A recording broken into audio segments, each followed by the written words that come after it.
An idea brought me awake one morning in New York. I almost didn't write it down. What if a mosquito sucked the blood of a dinosaur 100 million years ago? The insect is then covered in tree sap, which, over the millennia, becomes amber. The insect is preserved perfectly. But you see, and here's the clever part, wouldn't the dinosaur blood be preserved as well? The blood holds DNA, a tiny spiral of genetic code. Abracadabra.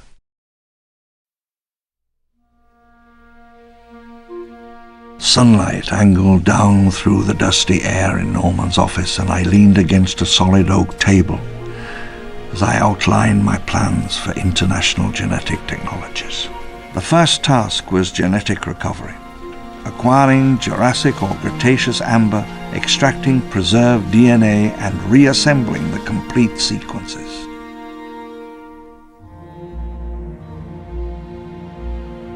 I spared no expense, permitted no failures. If we succeeded, the InGen technology would be historic. We were planning to conquer time's power over life, its power to extinguish and erase.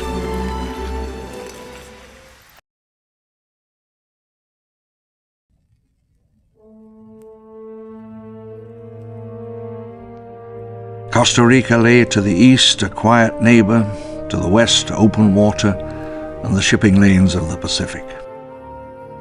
A forest this wild, this unknown, has not been seen by any human since the great hunters of the early Pliocene. A few weeks after we landed, we went to the summit to put up a crude satellite link. We went by helicopter. Young technicians scrambled to set up the dish as the wind howled. In a quiet, locked room, the extinction of species, the history of life on Earth, is being methodically reversed. It was 3 a.m. The room was strewn with soda cans, and for the 100th time, we ran the extraction sequence.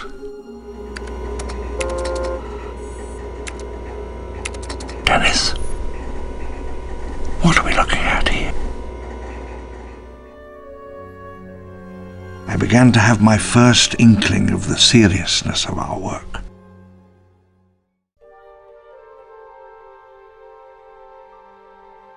In 11 months, Site B became the most powerful genetics facility in the world. Building the town was hard. Costa Rican contractors were competent people, but they had to be transported, fed, housed, and afterwards bound to silence. The power station was situated on the western coast. Residences were southeast and inland. The southern beach looked out over a trackless ocean, down past Peru all the way to Antarctica. The pylons ran for kilometers, one every 100 meters or so. I built them to last. Running east from the plant, they climbed the valley before descending south into the plains. The main harbour for Site B. The docks were the lifeblood of Site B. Amber, synthetic eggshell, and livestock came from all over the Pacific Rim.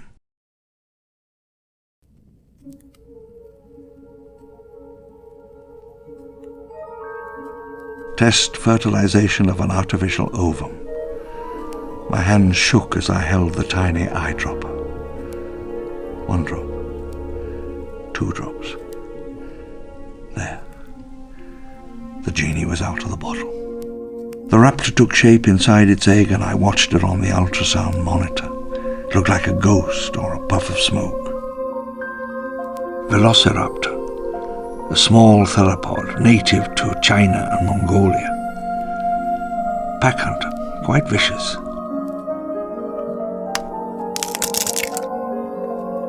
We released the first raptor on April 22nd. It wandered back and forth near the wall for 4 minutes and 22 seconds before hearing a noise, which drew it further off into the brush. We never knew why it grew so large.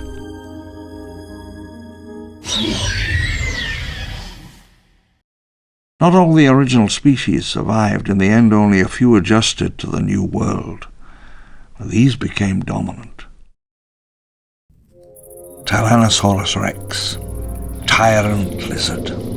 They reigned for 25 million years. We grew 7 of them.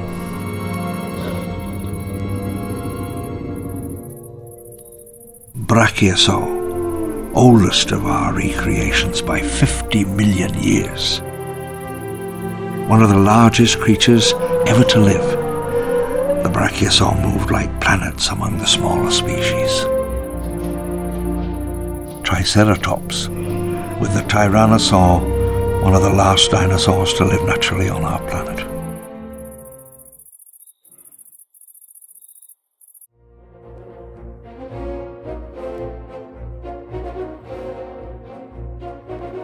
Workers from the mainland were pouring concrete supports. Towers rose through the jungle canopy.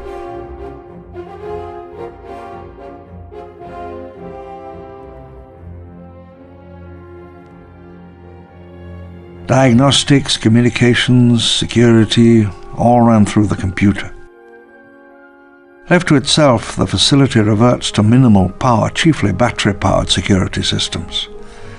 It can sustain itself almost indefinitely. In the winter, we began building the transit system that would unify the island. A year hence, I thought, the island would be quite famous. We began laying foundations on the South Beach for a hotel for visiting scientists and businessmen. The park was nearly complete. Our investors demanded on-site approval, and I believed we were ready.